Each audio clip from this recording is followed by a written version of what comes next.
करता येत नाही. का नाही येणार? कारण तो बेसिक स्ट्रक्चरचा भाग असल्यामुळे. ठीक आहे. आता आपण हायकोर्टच्या बाबतीत बघूया. तर हायकोर्टचं बघितलं आपण 226 कलम होतं. त्याच्यानंतर रिट काढण्याचा जे अधिकार आहे तर ते मूलभूत हक्क आणि इतर कारणांसाठी बघितलं आपण. ठीक आहे.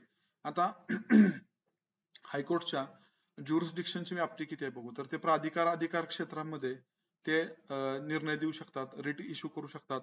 जर खटल्याचं कारण त्यांच्या प्रादेशिक अधिकार क्षेत्रामध्ये घडलं असेल तर प्रादेशिक अधिकार क्षेत्राबाहेर सुद्धा ते रिट इश्यू करू शकतात. जर त्याचा इम्पॅक्ट दुसऱ्या प्रदेशामध्ये होत असेल तर. पण कारण कुठं पाहिजे? संबंधित हायकोर्टच्या अधिकार क्षेत्रामध्ये पाहिजे. आणि या संबंधीची घटना दुरुस्ती बघा 15वी घटना दुरुस्ती 1963 करण्यात आलेली आहे. मग आता हा रिट आदेश हायकोर्ट कुणाकुणाला देऊ शकतं? तर व्यक्ती असतील, प्राधिकारी असतील किंवा शासन असेल यांना हे अधिकार म्हणजे रिट इश्यू करू शकतं. ठीक आहे. तर हायकोर्टचे हे रिट ज्युरिस्डिक्शन सुप्रीम कोर्ट पेक्षा व्यापक असण्याचं कारण काय आहे? तर सुप्रीम कोर्टला सामान्य कायदेशीर हक्कांच्या अंमलबजावणीसाठी रिट आदेश जारी करण्याचा अधिकार नाहीये म्हणून. ओके. सुप्रीम कोर्टला फक्त फंडामेंटल राईट साठी रिट इश्यू करण्याचा अधिकार दिलेला आहे. ठीक आहे. पण संसद त्याचा अधिकार वाढवू शकते. ठीक आहे. तर पुढचा मुद्दा आहे बघा आदेशाची व्याप्ती किती असते. तर सुप्रीम कोर्टचा जो काय आदेश आहे ओके तर तो संपूर्ण देशभर लागू असतो. हायकोर्टचा जो आदेश आहे तर तो कसा आहे तर त्या प्रादेशिक क्षेत्रापुरता आणि त्या प्रादेशिक क्षेत्रामधल्या सर्व न्यायालयांवरती असतो. तो बंधनकारक आहे. ठीक आहे. त्याच्यानंतर पुढचा मुद्दा आहे तो म्हणजे सल्लागारी अधिकार क्षेत्र, सल्लादायी अधिकार क्षेत्र. दारी झाले तिथं काय पाहिजे? सल्लादायी अधिकार क्षेत्र. आता सुप्रीम कोर्टचा सल्लादायी अधिकार क्षेत्र कलम 143 मध्ये नमूद केलेलं आहे. ठीक आहे. तर आता सल्ला कोणाला देतं सुप्रीम कोर्ट? तर राष्ट्रपतींना देतं. ठीक आहे. तर राष्ट्रपतींचा सर्वोच्च न्यायालयाचं मत घेण्याचा अधिकार जो आहे तर तो कलम 143 मध्ये दिलाय. त्याला इंग्लिशमध्ये प्रेसिडेन्शियल रेफरन्स असं सुद्धा म्हणतात. ओके. आता बघा राष्ट्रपती दोन मुद्द्यांच्या बाबतीत सर्वोच्च न्यायालयाचं मत घेऊ शकतात. दोन मुद्द्यांच्या बाबतीत. कुठले दोन मुद्दे? पहिला म्हणजे की सार्वजनिक दृष्ट्या महत्वाच्या मुद्द्याबाबत उपस्थित झालेल्या किंवा होण्याची शक्यता असलेला. कुठला? सार्वजनिक महत्वाच्या मुद्द्याबाबत उपस्थित झालेला किंवा होण्याची शक्यता असलेला कायद्याचा किंवा तथ्याचा प्रश्न जर उद्भवला तर. ओके. तर राष्ट्रपती काय करू शकतात? सुप्रीम कोर्टचा सल्ला घेऊ शकतात. आणि दुसरी गोष्ट म्हणजे घटनापूर्व काळात म्हणजे घटना अस्तित्वात येण्याच्या काळात झालेले जे तह करार संकेत किंवा सनद यांच्यातून जे विवाद उद्भवतात तर त्याच्या संदर्भात पण सुप्रीम कोर्ट राष्ट्रपतींना सल्ला देतं. ठीक आहे. तर हे दोन घटनापूर्व काळातील तह करार कोणासोबत? जे संस्थानिक होते मोस्टली त्यांच्यासोबत झालेले तह करार यांच्याबाबत जर काय विवाद झाला तर ते. ठीक आहे. तर ह्या दोन मुद्द्याबाबत राष्ट्रपती सुप्रीम कोर्टचं मत घेऊ शकतात. ठीक आहे. तर हे की 47 ते 50 दरम्यान जे काय पूर्वीची संस्थानांनी जे संस्थानांचे जे काही करार आणि संकेत होते त्यांचा पण त्याच्यामध्ये समावेश करण्यात आलेला आहे. ठीक आहे. आता बघा पहिल्या बाबीमध्ये सल्ला देणं सुप्रीम कोर्ट वरती बंधनकारक नाहीये. पहिलं जे केस आहे ना की सार्वजनिक दृष्ट्या महत्वाच्या मुद्द्याबाबत काय विवाद निर्माण झाला तर त्या केसमध्ये राष्ट्रपतीला सल्ला देणं सुप्रीम कोर्टवर बंधनकारक नाहीये. लक्षात ठेवायचे होते प्रश्न येतो. मात्र दुसऱ्या बाबीमध्ये ते बंधनकारक करण्यात आलेले. कारण जर मग घटना अस्तित्वात यायच्या पूर्वी जर काही वाद झालेला तर त्याचं प्रिडिक्शन कुणी केलं पाहिजे? तेव्हा सोडवलं कुणी पाहिजे? Supreme court. दुसरी तर हायर अथॉरिटी कुठली नाहीये. ठीक आहे. आणि दुसऱ्या कंडिशन मध्ये ते बंधनकारक केले सुप्रीम कोर्ट वरती सल्ला देणं. ठीक आहे. आणि हे ज्या दोन्ही बाबती आहेत वरचे दोन्ही मुद्दे याच्यामध्ये सुप्रीम कोर्टने एखादा सल्ला राष्ट्रपतीला दिला तरी तो सल्ला राष्ट्रपतीवरती बंधनकारक नसतो. त्या सल्ल्याचं स्वरूप कसं आहे? फक्त सल्लादायी आहे, सल्लागारी आहे, ते बंधनकारक नाहीये. राष्ट्रपती तो सल्ला स्वीकारू शकतात किंवा नाकारू पण शकतात. ठीक आहे. तर ही जी तरतूद आहे ना अशा प्रकारची सल्ला घेण्याची जी तरतूद आहे किंवा सल्ला देण्याची तरतूद ती अमेरिका आणि ऑस्ट्रेलियाच्या कॉन्स्टिट्यूशन मध्ये नमूद नाहीये. ओके. भारतामध्ये ते आहे. कॅनडामध्ये मात्र हा जो अधिकार आहे ना तो राष्ट्रपतीचा जो अधिकार आहे तर तो गव्हर्नर जनरलला दिलेला आहे. कॅनडाचा जो गव्हर्नर जनरल आहे आपला जसा राष्ट्रपती असतो तसा तिकडे गव्हर्नर जनरल असतो तर त्याला तो अधिकार दिलेला आहे. आणि भारतामध्ये सुद्धा 1935च्या कायद्यामधल्या कलम 213(1) मध्ये ही तरतूद करण्यात आलेली होती. Presidential reference. आता त्यावेळी प्रेसिडेंट होता का? नाही. तर त्यावेळी व्हाईसरॉय होता तर त्याला हा अधिकार दिलेला होता. आणि या संबंधीची जी पहिली केस आहे तर ती RE दिल्ली लॉज ऍक्ट केस ही झालेली होती. ठीक आहे. 7 जजेसचं बेंच बसलेलं होतं प्रेसिडेन्शियल रेफरन्स साठी. त्याच्यानंतर पर्यवेक्षणाचे अधिकार. तर सुप्रीम कोर्टला पर्यवेक्षणाचे अधिकार आहेत का? तर हायकोर्ट वरती. तसेच हायकोर्टला त्यांच्या अधिकार क्षेत्रामधले जे न्यायालय किंवा जे न्यायाधिकरण आहेत यांच्या संदर्भात पर्यवेक्षणाचे अधिकार दिलेले आहेत. ठीक आहे. मग काय करू शकतं हायकोर्ट? तर त्यांच्याकडून माहिती मागू शकतं. जे सबऑर्डिनेट कोर्ट आणि जे ट्रिब्युनल्स आहेत, न्यायाधिकरण, त्यांच्याकडून माहिती मागू शकतं. त्यांच्या कामकाजाचं नियमन आणि प्रक्रियेचं नियमन करण्यासाठी सर्वसाधारण नियम आणि प्रारूप बनवून ते जारी करू शकतं. ओके. न्यायालयांना त्यांच्या नोंदी आणि लेखा ठेवण्यासाठीचं प्रारूप ठरवून देऊ शकतं. बोलबच्चन आहेत या गोष्टी. न्यायालयांचे शेरीफ, अधिकारी, कर्मचारी आणि कायदे व्यावसायिक यांना देण्यात येणारे शुल्क पण ते ठरवतं. ठीक आहे. सुप्रीम कोर्ट, हायकोर्ट ठरवतं. तर कुठलीही तरतूद आली तर ती चुकीची करायची नाही, ते बरोबर करायच्या. ठीक आहे. याच्यामध्ये चुकीचं देण्याचा फारसा काय प्रश्न उद्भवत नाहीये. ठीक आहे. मुळातच फारसा प्रश्न येण्याची शक्यताच नाही इथं. आता उच्च न्यायालयाचं पर्यवेक्षण करण्याचा अधिकार सुद्धा कसा आहे तर खूप व्यापक आहे. ठीक आहे. म्हणजे कसा व्यापक आहे तर उच्च न्यायालयाच्या पुनर्विचाराच्या अधिकार क्षेत्रामध्ये असलेली व नसलेली सगळी न्यायालय आणि न्यायाधिकरण ही यांच्या अधिकार क्षेत्रामध्ये येतात. पुनर्विचाराच्या अधिकार क्षेत्रामध्ये असणारी. याच्यामध्ये प्रशासनिक आणि न्यायिक पर्यवेक्षण पण येत असतं. ठीक आहे. आणि हे सुधारणा करण्याचा अधिकार क्षेत्र आहे हायकोर्टला. पीडित व्यक्तीने अपील केल्यावरच नाही तर ती स्वतःहून सुद्धा म्हणजे उच्च न्यायालय स्वतःहून सुद्धा कारवाई करू शकतं. लक्षात ठेवा. संबंधित सबऑर्डिनेट कोर्ट किंवा ट्रिब्युनल्स वरती, ट्रिब्युनल्सच्या कृतीविरुद्ध. ठीक आहे. तर या अधिकारामुळे उच्च न्यायालयाला दुय्यम न्यायालयांवर आणि न्यायाधिकरणांवरती अमर्याद अधिकार मिळत नाहीत. ओके. तरी सुद्धा. कारण का तर हा अधिकार कसा आहे अपवादात्मक आहे. ठीक आहे. त्याच्यानंतर पुढचा मुद्दा येतो म्हणजे दुय्यम न्यायालयांवर नियंत्रण. आता दुय्यम न्यायालयांवर नियंत्रण बघा, आता हायकोर्ट, सुप्रीम कोर्टचं डायरेक्ट दुय्यम न्यायालयावर नियंत्रण आहे का तर नाहीये. तर ते नियंत्रण कुणाचं असतं तर संबंधित हायकोर्टचं आहे. तर कशाच्या द्वारे हायकोर्ट नियंत्रण ठेवतं तर जे जिल्हा न्यायाधीशांची नियुक्ती, त्यांची पदनियुक्ती किंवा त्यांची जी पदोन्नती आहे तर त्याबाबतचा हायकोर्टला अधिकार दिलेला आहे. आणि जिल्हा न्यायाधीश वगळता जे राज्याच्या न्यायिक सेवेतले जे इतर व्यक्ती आहेत, इतर व्यक्ती, त्यांची नियुक्ती, ओके,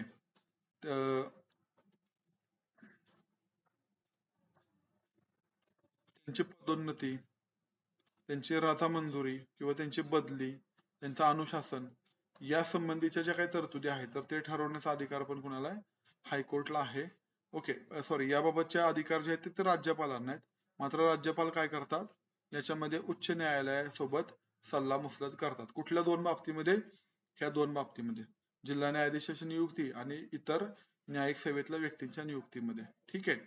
घटनेचा अर्थ लावण्याची गरज असलेल्या कायद्याच्या महत्वाचा प्रश्न असणारा दुय्यम न्यायालयातला प्रलंबित खटला उच्च न्यायालय स्वतःकडे वर्ग करून घेऊ शकतं. बघा, कुठं खटला? घटनेचा अर्थ लावण्याची गरज असणारा एखादा खटला आहे. ओके. आणि तो दुय्यम न्यायालयामध्ये प्रलंबित आहे. तर अशा वेळी तो खटला उच्च न्यायालय स्वतःकडे वर्ग करून घेऊ शकतं. अशा वेळी उच्च न्यायालयच त्या खटल्यावर निर्णय देईल किंवा कायद्याच्या प्रश्नावर निर्णय देऊन परत हायकोर्ट काय करतं संबंधित खटला उच्च न्यायालयाकडे वर्ग करू शकतं. ओके. दोन्ही अधिकार हायकोर्टला दिलेले आहेत. आता न्यायिक पुनर्विलोकनाचा अधिकार बघा, आता ही गोष्ट खूप महत्वाची आहे. ठीक आहे. तर केंद्र आणि राज्य दोघांचे सुद्धा कायदे आणि कार्यकारी कृती ज्या आहेत, ठीक आहे, तर यांच्या घटनात्मक वैधतेचं परीक्षण करण्याचा अधिकार सुप्रीम कोर्टला दिलेला आहे. बघा, केंद्र आणि राज्याचं दिलेलं आहे, दोन्हीचे सुद्धा. फक्त केंद्र राज्य दोघांच्या कुठल्या तर कायदे विषयक आणि कार्यकारी म्हणजे मंत्रिमंडळाचे जे आदेश आहेत या दोन्हीचे सुद्धा घटनात्मक वैधतेचं परीक्षण सुप्रीम कोर्ट द्वारा केलं जाऊ शकतं. सेम तोच अधिकार संसद आणि राज्य विधिमंडळाच्या संबंधित जो अधिकार आहे की नाही तो हायकोर्टला पण दिलाय. म्हणजे सुप्रीम कोर्ट आणि हायकोर्ट ह्या दोघांचा अधिकार सेम आहे. मात्र इथे गोष्ट अशी आहे बघा सुप्रीम हायकोर्टमध्ये की त्याच्यासाठी न्यायिक पुनर्विलोकन ही संज्ञा कुठेही वापरलेली नाहीये. न्यायिक पुनर्विलोकन ही संज्ञा नाहीये. ठीक आहे. तरी सुद्धा कलम 13 आणि 226 मध्ये हे अधिकार जास्त स्पष्टपणे मांडलेले आहेत. ठीक आहे. आता 3 कारणांच्यासाठी कायदेमंडळाच्या कायद्यांना किंवा कार्यकारी आदेशांना न्यायालयामध्ये आव्हान देता येऊ शकतं. कुठल्या कंडिशन मध्ये देता येऊ शकतं? एकतर त्यांनी या कायद्यांनी किंवा कार्यकारी आदेशांनी मूलभूत अधिकारांचं उल्लंघन केलेलं असलं तर. दुसरी गोष्ट म्हणजे जर कायदे आणि कार्यकारी कृती या अधिकार क्षेत्राबाहेरच्या असल्या तर. ओके. आणि तिसरं म्हणजे की घटनात्मक तरतुदींच्या बाहेरचे कायदे किंवा कार्यकारी कृती असले तर. ओके. अशा कंडिशन मध्ये कायदे मंडळाच्या कृतींना म्हणजे कायद्यांना आणि कार्यकारी कृतींना आव्हान देता येऊ शकतं. सुप्रीम कोर्टमध्ये पण देता येतं, हायकोर्टमध्ये पण देता येतं. ठीक आहे. आता केंद्रीय कायद्यांची घटनात्मकता तपासण्याच्या हायकोर्टच्या अधिकारावरती मर्यादा आणलेली होती. कुठल्या घटनादुरुस्तीने तर 42वी घटनादुरुस्ती 1976 इंदिरा गांधींनी ती घटनादुरुस्ती केलेली होती. ठीक आहे. म्हणजे काय केलं होतं, तर ह्या घटनादुरुस्तीनुसार उच्च न्यायालयाला जो काही केंद्रीय कायद्यांची घटनात्मकता तपासण्याचा जो अधिकार आहे, तर तो अधिकारच रद्द करून टाकला होता. मात्र 43वी घटनादुरुस्ती 1977 परत संमत करण्यात आली मोरारजी देसाईंच्या काळामध्ये, आणि जी पूर्वस्थिती होती ती परत प्रस्थापित करण्यात आली. म्हणजेच काय, तर आता हायकोर्टला केंद्रीय कायदे आणि कार्यकारी कृतींचं परीक्षण करण्याचा पण अधिकार याच्यानुसार दिलेला होता. ठीक आहे. तुम्हाला काही डाऊट्स असतील तर कमेंट सेक्शन मध्ये मला जरूर विचारा. ठीक आहे. तर कमेंट सेक्शन मध्ये मला विचारा. त्यानंतर पुढचा मुद्दा आहे तो म्हणजे इतर अधिकार. ठीक आहे. आता इतर अधिकारामध्ये कुठल्या कुठल्या गोष्टी येतात बघूया आपण. तर राष्ट्रपती उपराष्ट्रपती यांच्या निवडणुकीच्या विवादासंबंधी निर्णय घेण्याचा जो अधिकार आहे तर तो फक्त सुप्रीम कोर्टला आहे. राष्ट्रपती बघितलं आपण, प्रारंभिक एकमेव आणि अंतिम अधिकार आहे. म्हणजे प्रारंभी म्हणजे डायरेक्ट सुप्रीम कोर्ट मध्ये जायचं, एकमेव म्हणजे सुप्रीम कोर्ट व्यतिरिक्त अंतिम कुणाला अधिकार नाहीये. आणि सुप्रीम कोर्टचा निर्णय कसा आहे, अंतिम आहे, लक्षात ठेवा. राष्ट्रपती आणि उपराष्ट्रपतीच्या निवडणुकीच्या विवादासंबंधी संसद आणि राज्य विधिमंडळाच्या सदस्यांच्या अपात्रतेसंबंधी जर काही विवाद निर्माण झाला तर त्या संबंधीचा अधिकार कोणाला आहे हे मला खाली कमेंट सेक्शन मध्ये सांगा. त्याच पद्धतीने सुप्रीम कोर्ट आणि हायकोर्टचं पण लक्षात ठेवा. ओके, त्या गोष्टी महत्वाच्या आहेत. त्याच्यानंतर राष्ट्रपतीच्या सांगण्यावरून काय होतं, युपीएससीचे अध्यक्ष आणि सदस्य यांच्या गैरवर्तणुकीची चौकशी करणं, दोषी आढळल्यास त्यांना बडतर्फीची शिफारस करणं, हे सुद्धा अधिकार फक्त सुप्रीम कोर्टला आहे. याबाबत सुप्रीम कोर्टचा जो सल्ला आहे तर तो राष्ट्रपतीवर बंधनकारक असतो. ठीक आहे. आता उच्च न्यायालया पुढचे जे प्रलंबित खटले तर ते त्यांच्याकडून काढून घेऊन सुप्रीम कोर्ट त्यावर स्वतःचे निर्णय देऊ शकतं. ठीक आहे, स्वतः निर्णय त्याच्यावरती देऊ शकतं. याशिवाय उच्च न्यायालयामध्ये प्रलंबित असलेला खटला किंवा अपील दुसऱ्या उच्च न्यायालयाकडे वर्ग करण्याचा अधिकार सुद्धा सुप्रीम कोर्टलाच आहे. ठीक आहे. घटनेचा अर्थ लावणारी ती अंतिम संस्था आहे. ओके, हे तर माहिती आपल्याला. केंद्र सूचीतील विषयांच्या बाबतीत संसद सुप्रीम कोर्टच्या अधिकार क्षेत्रात आणि अधिकारात वाढ करू शकते. कुठल्या, फक्त केंद्र सूचीबाबत करू शकते. ठीक आहे. राज्य सूचीबाबत वाढ करण्याचा अधिकार कुणाला असेल तर ते राज्य विधिमंडळांना आहे. ठीक आहे. याशिवाय इतर विषयांच्या बाबतीत राज्य व केंद्र यांच्यातील विशेष करारानुसार ओके सर्वोच्च न्यायालयाच्या अधिकारात आणि अधिकार क्षेत्रात वाढ करता येते. तर केंद्र आणि राज्य यांनी काय केलं, विशेष करार केलेला आहे त्यासाठी, तर तशा पद्धतीनं कायदा करू शकतात. ठीक आहे. आता त्याच्यानंतर इकडे हायकोर्टकडे काय बाब आहे का, तशा हायकोर्टकडे काय नाहीये. पुढचा मुद्दा आता बघा, सर्वोच्च न्यायालयाच्या बाबतीच्या इतर तरतुदी. सर्वोच्च न्यायालयाबाबत इतर तरतुदी. पहिली गोष्ट तर ती घटनेद्वारा न्याय व्यवस्थेची एकात्मिक व्यवस्था आपण स्वीकारलेली. ओके, एकात्मिक व्यवस्था म्हणजे वरती सुप्रीम कोर्ट, त्याच्या खालोखाल हायकोर्ट, त्याच्या खालोखाल सबऑर्डिनेट कोर्ट म्हणजे दुय्यम न्यायालय, अशा पद्धतीची एकात्मिक व्यवस्था आपण स्वीकारलेली आहे. केंद्र आणि राज्य ही कशी आहे तर ती संघराज्य पद्धतीची व्यवस्था आहे. संघराज्य पद्धतीची का, कारण घटनेमध्ये सुप्रीम कोर्ट आणि हायकोर्ट घटनेमध्येच केंद्र आणि राज्य यांना अधिकारांचं विभाजन केले. 3 सूच्या बघितल्या आपण, केंद्र सूची आहे, राज्य सूची आहे, समवर्ती सूची आहे. तसं इथं नाही बघा, एकात्मिक व्यवस्था का, कारण सबऑर्डिनेट कोर्टच्या निर्णयाविरुद्ध अपील कुठं, हायकोर्टमध्ये, हायकोर्टच्या निर्णयाविरुद्ध अपील कुठं, सुप्रीम कोर्टमध्ये. ओके, अशा पद्धतीची व्यवस्था आहे, मी त्याला एकात्मिक व्यवस्था आपण म्हटलंय. अशी एकात्मिक व्यवस्था अमेरिकेच्या कॉन्स्टिट्यूशन मध्ये नाहीये. आपण ही जी एकात्मिक व्यवस्था आहे ती 1935च्या कायद्यातून घेतली. लक्षात ठेवा, आपण ती ना कॅनडाकडून घेतलेली आहे ना ब्रिटनकडून घेतलेली आहे. त्यामुळे ही गोष्ट लक्षात ठेवायची, ती आपण 1935च्या कायद्यातून घेतली. तर 1935च्या कायद्यामधून आपण जवळपास 250 तरतुदी घेतलेल्या आहेत, 250 तरतुदी. ठीक आहे. तर या एकात्मिक पद्धतीतूनच काय होतं, केंद्र आणि राज्याचे कायदे लागू केले जातात. म्हणजे सुप्रीम कोर्ट, हायकोर्ट एकत्रितपणे केंद्राचे आणि राज्याचे कायदे लागू करतं. अमेरिकेमध्ये कसं आहे, तर अमेरिकेमध्ये संघराज्य न्याय व्यवस्थेद्वारा संघराज्याच्या कायद्याची अंमलबजावणी केली जाते. राज्य न्याय व्यवस्थेद्वारा काय केलं जातं, राज्यांच्या कायद्याची अंमलबजावणी. म्हणजे इथं कसली व्यवस्था आहे, संघराज्य न्याय व्यवस्थेची व्यवस्था पण संघराज्य पद्धतीची आहे. ठीक आहे. त्याच्यानंतर बघा, आता सर्वोच्च न्यायालयाचं उद्घाटन कधी झालं होतं, तर ते झालं होतं 28 जानेवारी 1950 ला. हे आपण सुरुवातीला पण बघितलंय. आणि या उच्च न्यायालयाने 1935च्या कायद्यानुसार स्थापन झालेल्या फेडरल कोर्टाची जागा घेतलेली. ठीक आहे. मात्र ह्या फेडरल कोर्टापेक्षा आताच्या सुप्रीम कोर्टचे जे अधिकार क्षेत्र आहे ते कसे जास्त व्यापक आहे. व्यापकतेचं कारण काय आहे, तर सुप्रीम कोर्टला अपील करण्याचं वरिष्ठ न्यायालय असलेल्या ब्रिटनच्या प्रिव्ही काउन्सिल प्रमाणे सुद्धा अधिकार मिळालेले आहेत. ठीक आहे. त्याच्यानंतर आता CGI ची नियुक्ती बघूया आपण. तर ह्याच्यामध्ये वेगवेगळे खटले झालेले होते. तर ते काय फारसे इम्पॉर्टंट नाही. त्याच्यातली महत्वाची गोष्ट काय आहे फक्त तेवढे आपण बघू. ठीक आहे. तर काय झालं होतं की सेकंड जजेस केसमध्ये दुसरा न्यायाधीश खटल्यामध्ये सर्वात ज्येष्ठ वयानुसार जो ज्येष्ठ न्यायाधीश आहे तर तोच फक्त CGI पदी निवड त्याची केली जाईल. तर असा निर्णय सेकंड जजेस केसमध्ये सुप्रीम कोर्टने दिलेला होता, जो सिनियर मोस्ट.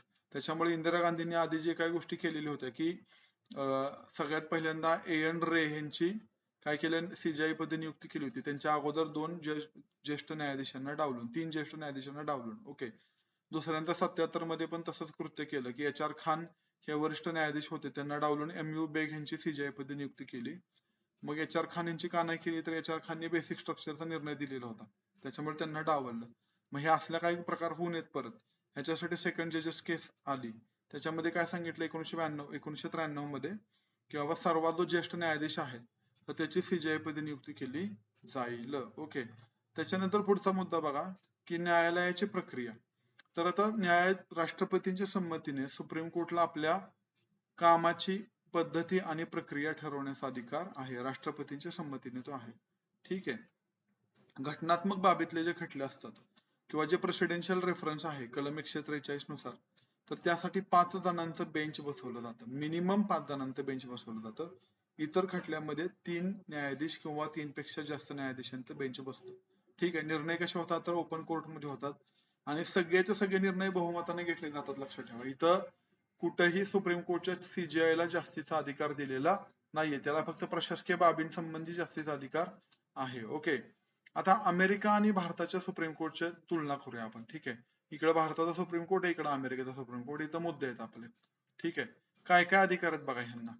तर प्रारंभिक अधिकार क्षेत्रात कशा कशाचा समावेश आहे तर इकडं भारताच्या सुप्रीम कोर्टमध्ये सुप्रीम कोर्टच्या प्रारंभिक अधिकार क्षेत्रामध्ये फक्त संघराज्य खटल्यांबाबत प्रारंभिक अधिकार क्षेत्र आहे.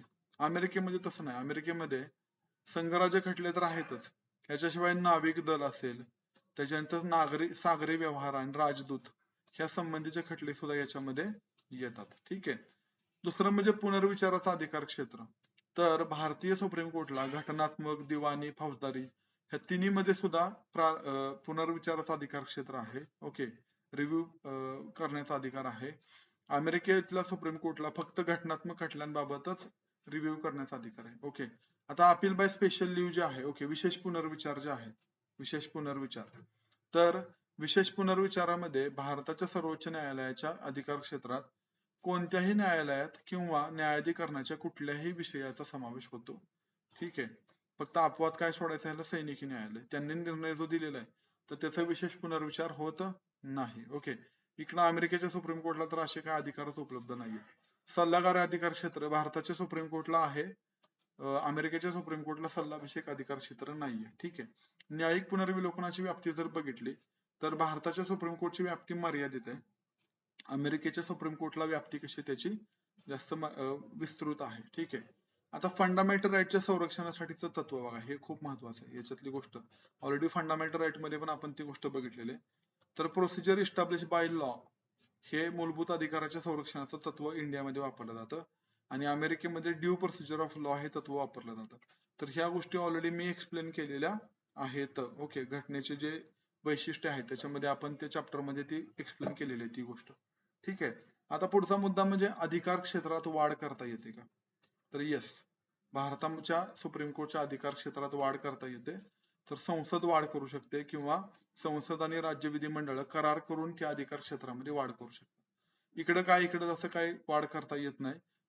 अमेरिकेच्या सुप्रीम कोर्टचे जे अधिकार क्षेत्र आहेत तर ते घटनेत मांडल्यानुसारच आहेत.